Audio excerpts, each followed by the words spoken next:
Welcome back, everybody, to another episode of Katawa Shoujo, and we just got done with a near-death experience with Hisao.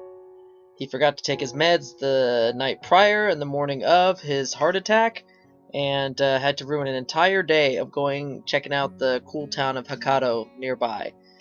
So we'll see what happens after this near miss with death. And crescendo! I opened my eyes groggily, completely bereft of energy.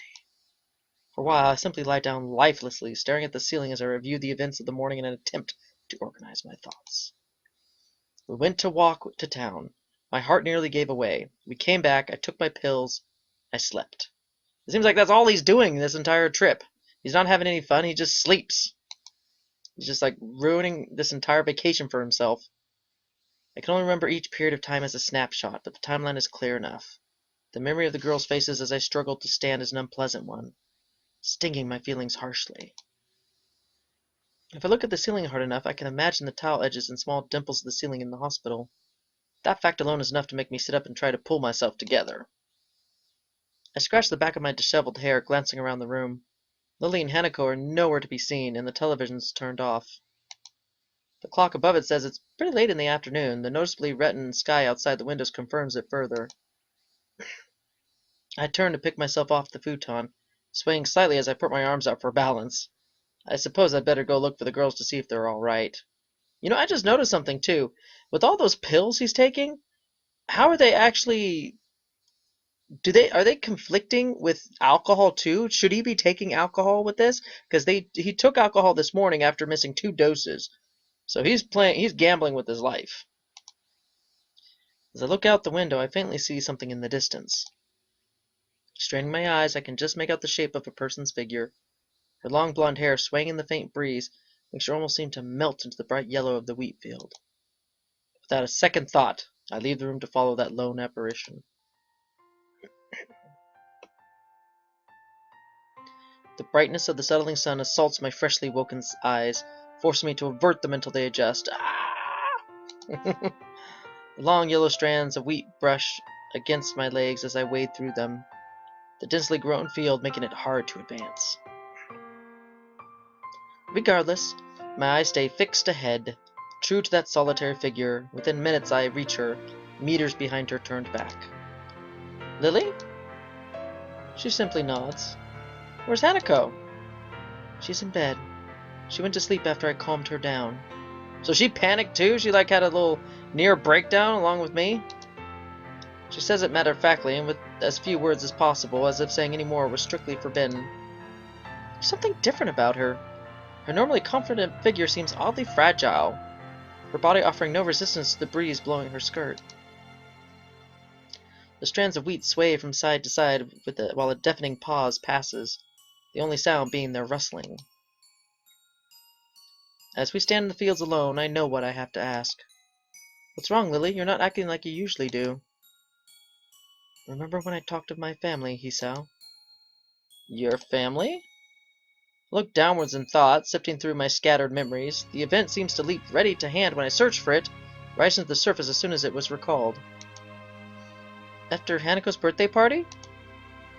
She gives a single nod.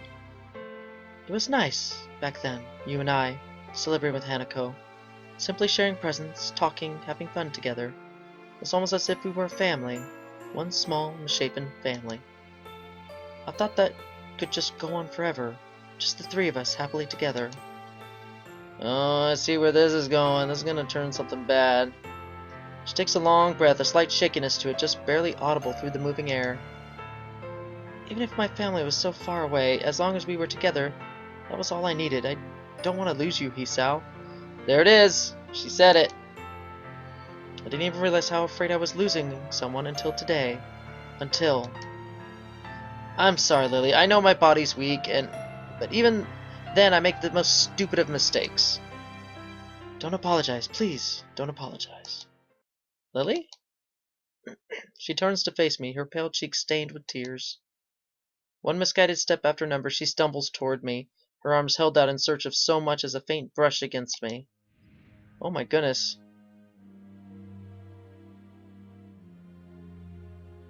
My heart doesn't race nor pound as I step towards Lilly, gently taking and steadying her in my arms as she quickly clutches to me, sobbing. With her face trembling against my shoulder, the next words from her mouth are the last I expected. I love you, Hisao. I love you, I love you, I love you, I love you, I love you. Well, that was quick. I went straight to those 3 words right out of the get-go on our first outing as I wouldn't say a couple, but kind of like a group, a small group. Don't go away, I beg of you. Never, ever go away. I love you, so please. So that's why she's been acting like this. That tender voice when I called her, her thoughtless concern at the slightest pain I might feel.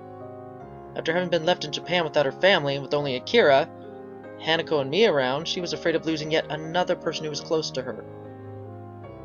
She was genuinely worried for me. It's a strange feeling. A mix of surprise and sorrow, yet also of the deepest gratitude I think I've ever felt. The only reaction I can muster among my conflicting emotions is a calm sigh. You idiot. Hisao? Why are you insulting me? I just said I love you. Why? I love you. You stupid idiot. Why would you love me? Like, what? What kind of response is that? For a fleeting moment, I feel her body becoming still. The only movement to be felt is the calm afternoon breeze. I said it before, didn't I? It's only natural to feel concern about those around you. I'm still here and I'll always be here because I want to see you more each day, to share in your happiness, to support you in your sadness. Just flippin' A, just say you love her back, Hisao. This is not the way to return her feelings. But most of all, I'll still be here because I want to see your smile, your true smile. A single gust of wind rustles the long strands of wheat. A second's silence passes. Smile when you want to smile. Cry when you want to cry. Ah, here we go. I love you, Lilly. So you don't have to hold back anymore. With that, her arms clutch my back as tightly as she can, her face buried beside mine. Her tears fall down my back, and she cries unrestrainedly as the last of her resistance melts away. Hisao! Hisao! Hisao! I close my eyes and bring my head down to her shoulder, holding her shaking frame tightly. It's okay, Lilly. I'll never go away. This is some of the sappiest dialogue I've ever read right now. Something tells me this was written with a little bit of force. Trying to get this out here. I promise.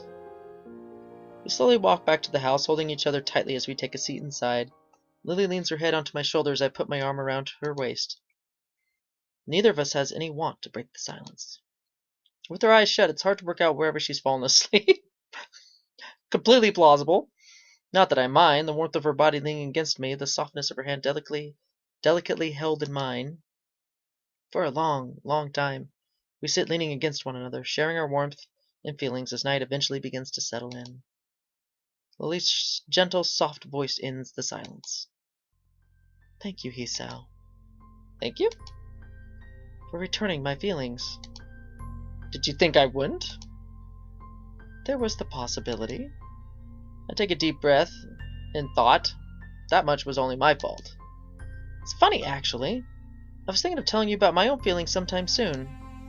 I guess in that way you saved me the effort. She raises her hand a little, gives a tiny amused giggle. I smiled at how earnest it is, so girlish in its lightness. She collects herself soon afterwards, her hair resting against my shoulder. Feeling a bit better? She gives a small nod. You were too thoughtful, Hisao. That's why I like you. I'm sorry I'm like this. As much as I didn't want to make you concerned for me, I couldn't do anything to prevent it. Don't apologize for it. Please, don't. Lilly? Have I ever apologized for my blindness, even once? You can't help the way you were born, Hisao.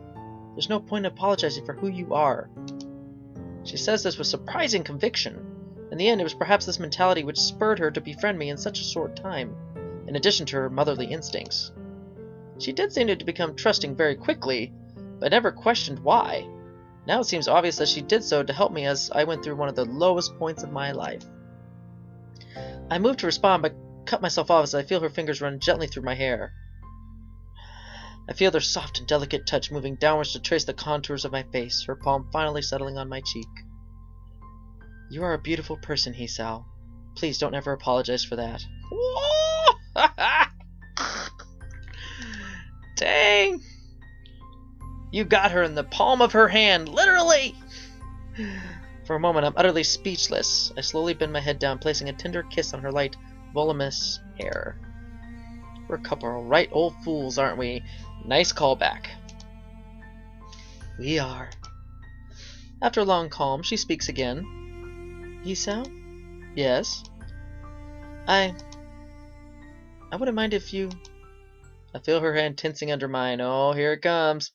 Trembling slightly, my mouth opens, but try as I might, I can't formulate a response to her proposition. Lily? Before I can say another word, she slips her hand from under mine and tenderly holds the side of my face once more. Please. Please what? You're not telling me anything here, Lily. You're giving vague possibilities here. I give a peaceful smile, holding her hand against my cheek as I nod a single time. Okay. As I look into her eyes, she leans toward me. Her delicate lips touch mine as she guides herself with her hand. Okay, fine. A kiss. Got it. She could have just said that. She breaks off not a second later, faintly smiling. I love you, Hisao. We kiss again, this time with both of us meeting the other. While the previous kiss was one of love, this is one of lust. Our tongues meeting and our breathing heavy. Oh, here we go now. After precious seconds we part, both our faces well and truly flushed. Both of us bring our fingers to our lips in unison, recalling that fleeting feeling, rapidly becoming buried by both by our urges and bashfulness. Dude, what about Hanako? She's like totally in the next room, and she could wake up at any moment and be like, Lily, oh my god! My eyes! And she runs screaming from the house all the way down to Hokkaido, the mile and a half away. We are totally just doing this, oblivious that Hanako's in the next room. Like, no clucks given in this instance. Lily is the first to shift uncomfortably, though. What is it? Should we get more comfortable? Okay. Now that she mentions it, this futon would be a bit too narrow to do much on, considering the thoughts of running through both our minds. It's no small wonder one of us has any measure of foresight left. I take her hands and guide her sideways as I move, the brief and awkward dance ending with both of us tentatively sitting on the floor opposite each other. Well, that could have gone better. As I reach forward to pull her top up, she stops after she moves her hands to do the same. You're shaking. I pause for a moment and look at my hands. Sure enough, they're quivering slightly. Whether it's from nervousness or excitement, I'm not sure. I guess I am. So you're as nervous as I am, then. I withdraw my hands and sigh, steadying myself. We have plenty of time, so there's no need to rush this. I don't know. When is Hanako going to wake up? That's about as much time as you have. Sorry, it's my first time, so I'm a bit...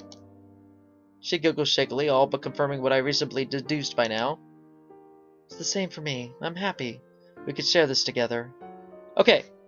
I just gave you my feelings, like literally not even a week ago, over the phone, long distance. And then a week later, we're in a house out in the countryside. We then declared our love for each other. And that very day, now we're having sex. Wow. This is going way too fast. This is beyond courting. This is just like, let's just do it. I match her smile twofold, leaning forward and taking her body in my arms as she reaches to hug me back. I love you, Lily. You already said that. I can't help grinning. Even in such a situation, she still has her wits about her. Breaking our embrace, we decide to take off our own clothing. While it's easier this way, I don't doubt it's just an attempt to distract ourselves from our nerves.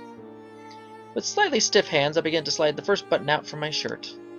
Once we remove the last of our clothes, which end up haphazardly piled behind us, my breath is taken by the sight in front of me. Whoa! Dang! Gotta do some editing on this one. Gotta block off some parts. Oh, man. Her long and shapely legs, full hips, and her breasts. Plump but dainty. Dainty! Gosh! There's that word again. Her slightly blushing face, delicate and reserved, is framed by the bangs of her hair. Her hands, tightly held behind her, only serve to further accentuate her chest. Her tall and pale body is beautiful when bared. This girl in front of me, reserved yet playful, astute yet hospitable, is the girl I fall in love with. I lean forward, delicately taking her shoulders in my hands.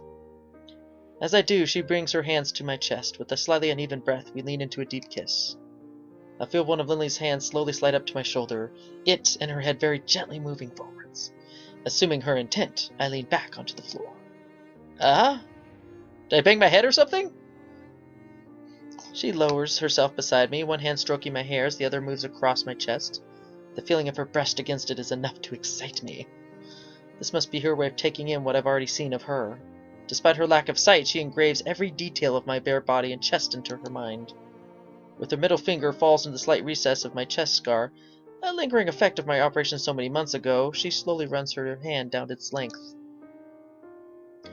This is the scar from my surgery. They had to do this in order to operate on my heart.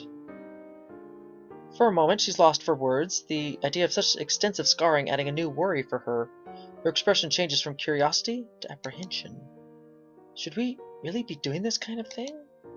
Those words bother me beyond what is rational. No, woman! We've already started! Let's go now! Lily's face breaks my heart more than even her words possibly could. Yet I don't even know the answer to her question. I can't let this condition dominate me forever. It may not even be medically advisable, but I outright refuse to live my life in such a prison. It's okay, Lily. This much will be okay.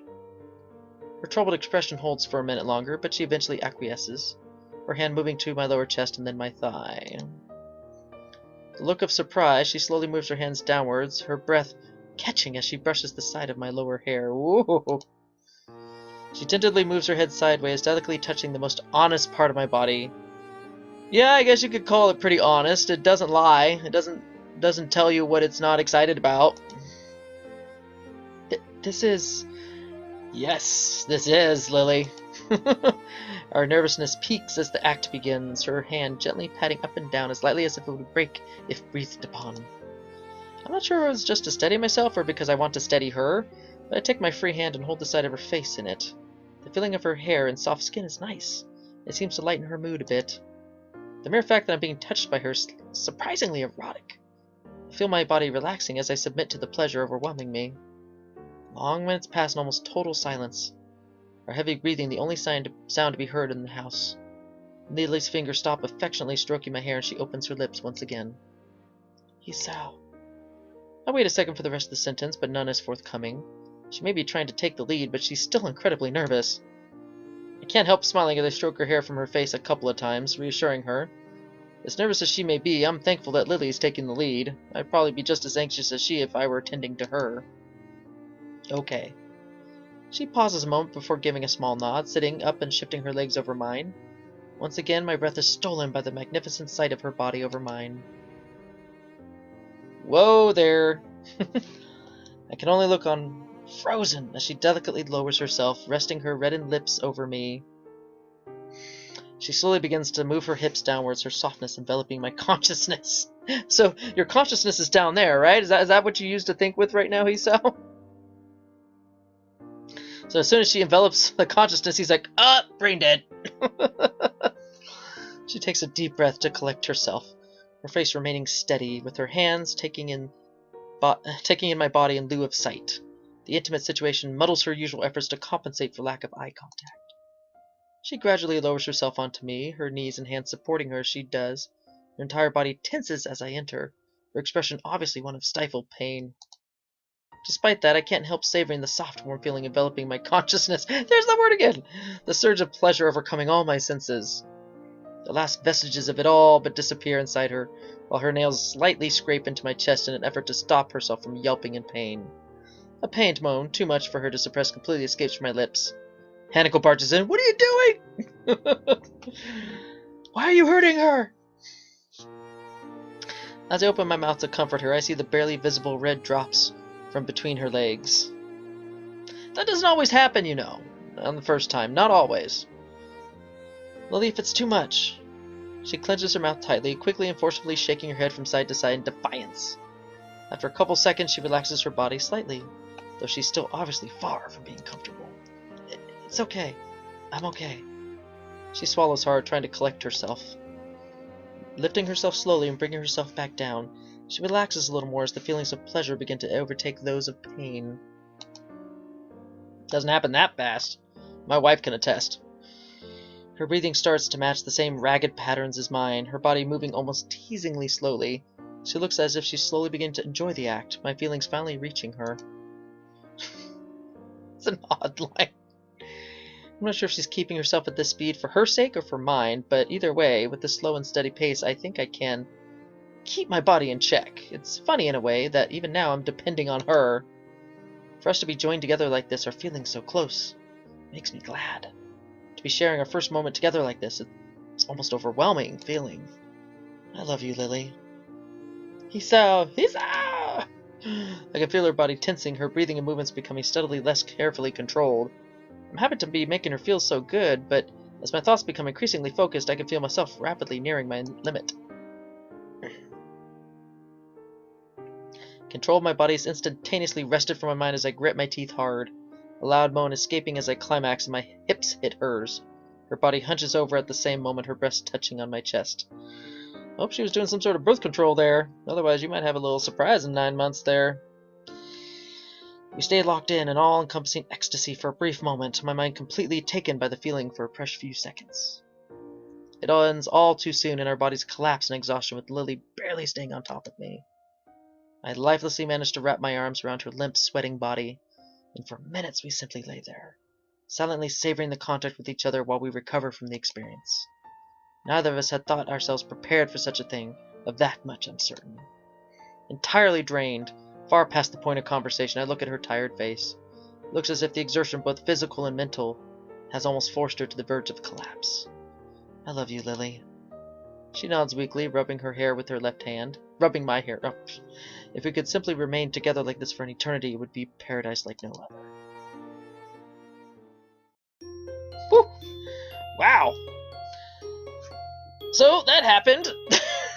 I'm gonna have to be doing some interesting edits on this video just to keep it, so it's not like a red tube. I don't want that at all. Not for this channel.